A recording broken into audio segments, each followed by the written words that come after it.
What's going on, everyone? My name is Benjamin Nowak, and today on behalf of Monster Bass, we're going to be talking about how to fish a rattle trap in open water with a unique retrieve to catch big bass. Now today, if you can see behind me, I'm on a river system, but this technique will work anywhere that you have bass living, whether it's a river, whether it's a lake, whether it's, a pond. You can use this technique to go out and catch big bass. Now today my target species is smallmouth, and hopefully I'll have some really big fish catches to show you guys. But we're going to break it down. The bait, the gear that I use, the conditions, and the way that I fish this bait that are going to help me be successful. Because we're fishing this bait a little bit differently than you might typically think about fishing a lipless style crankbait. The bait that I'm talking about today is a Bill Lewis rattle trap.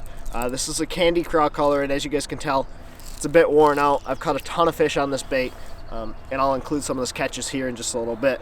But with that said, let's get into it. Let me break down the area I'm fishing, the gear that I'm using, and the way that I'm fishing this bait to be successful and catch a lot of big bass. So let's start by talking about the bait that I'm throwing. And this is a Bill Lewis rattle trap. It's a 1/2 ounce size, and it's got those original Bill Lewis BB style rattles in it. The color that I'm throwing is candy craw. I really like red colors anytime I'm fishing around the spring. It just kind of stands out in that little bit dirtier water. A lot of times in the spring there's a lot of runoff, a lot of rain that makes your water stained or dirty, and that red just silhouettes really well and draws a lot of big fish to it. Another reason I like to throw a rattle trap in the spring is because it has that loud rattle system. When that water is dirtier, this bait with those rattles is going to draw a lot of fish to it, and that's going to be key in the way that I'm fishing this bait, is having something that's loud, makes a lot of noise, and draws fish to it, because I'm not fishing this bait very quickly. Let's talk about the gear that I'm actually throwing this bait on. This is a crankbait specific rod. It's a 7'4", medium heavy, moderate fast action tip. And basically anything between 7 foot and 7'6" long, bait casting gear is recommended, is going to be perfect for this setup. Medium or medium heavy power, and I recommend a little bit softer tip. A moderate fast action tip is going to be perfect because it's going to help keep those fish pinned on these little treble hooks. But basically any bait casting setup between 7 foot and 7'6" is going to be perfect for this technique. I recommend a high-speed gear ratio reel. This is a Lew's BB1 7:1-to-1 model. That's a little bit faster than most guys are fishing, but when I set the hook in those fish and they start to run with it, I want to be able to pick up line and get them moving towards the boat. So I like a higher speed gear ratio reel. You can always slow down. It's a lot harder to speed up with the reel. Now, because I'm fishing open water, I'm fishing fluorocarbon line. I'm fishing 16-pound test fluorocarbon line, and basically anything between 15 and 20-pound test is going to be perfect for open water situations. Now, if I were around a lot heavier cover, really thick grass, a ton of rock, a ton of weeds, I might go up to like a braid or go up in pound test line to about 20. But because I'm in open water, fluorocarbon line, 16-pound test. So that's my setup for fishing this bait. Now let's get into where I'm fishing it, how I'm fishing it, and how I actually land a ton of big fish.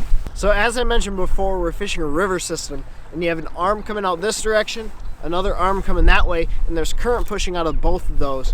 Well, I'm fishing the end of a long point with a big sand flat on it, and there's not a ton of cover up there. There's a couple stumps, a little bit of grass, and some shell, and that's where those fish are holding on. That's where those fish are staging. So I'm making long casts across this point with that lipless crankbait, and that's what those fish are eating and staging on to come out and ambush prey. So we're gonna make a couple casts on this. I'm gonna show you guys how I fish this bait. I'll probably toss you on the chest camera here in just a little bit to show you what I'm doing with my hands to get these fish to eat.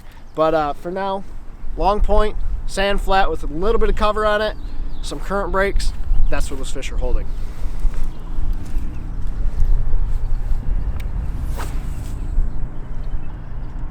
So there's two main retrieves I want to talk about with this bait. And the first run is going to be a lift and a drop. Basically a vibrate and a drop.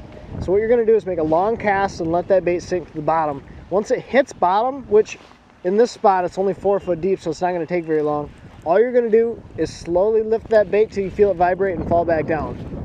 Lift. There's a fish. Just like that, lift and drop, and that fish ate it on the lift. And that's the way a lot of these fish, it's a pike, but that's the way a lot of these fish are going to eat that bait, is when you lift it up, because it's a reaction strike. They have to eat it. They hear it vibrating, they feel it in the lateral line, and then they eat. Well, I don't know if the pike feels it in his lateral line, but It's a reaction bite. These fish have to eat it when it lifts up like that right in front of their face. Thanks, Pike. So I'll demonstrate that for you guys again here. What you're going to do with that technique, make a long cast, let it sink to the bottom. Once it sinks, just lift, feel it vibrate in your hand, drop. Lift, let it go back to the bottom. That's going to call in those fish from a long ways. Hence the name rattle trap. When that bait vibrates up, it's going to rattle, it's going to fall back to the bottom, and those fish are going to be able to key in on it. Rattle, fall back to the bottom, key in on it. When those fish nose down on it and you go to lift it again, those fish have to eat it. It's a reaction bite. They can find it from a long ways, feel it from a long ways, then when it lifts up again, they have to eat it. So, super easy technique. It's going to get you a lot of bites. That's probably my go-to technique when I'm fishing a lipless bait in open water. Now, if you get to the point where you can't feel your bait vibrating, that typically means you have grass or you have something on your bait.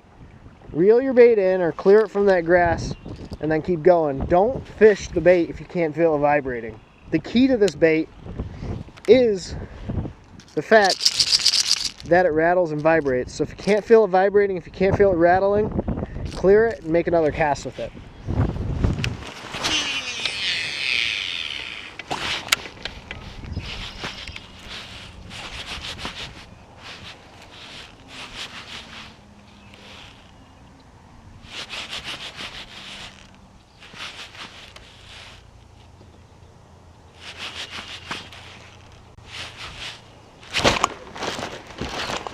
That's a big one.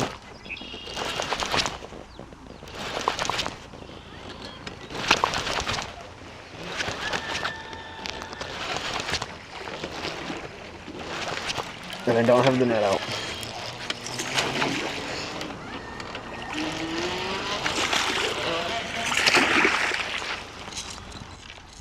Oh! God, that's a giant. Look at how she ate that. Look at how she ate that trap. Frickin' gone. That's a mega. Oh, dude, that is a mega. Ate that trap so good. That trap works so well. Check out that fish. It's gotta be a 4-pounder. Zeros.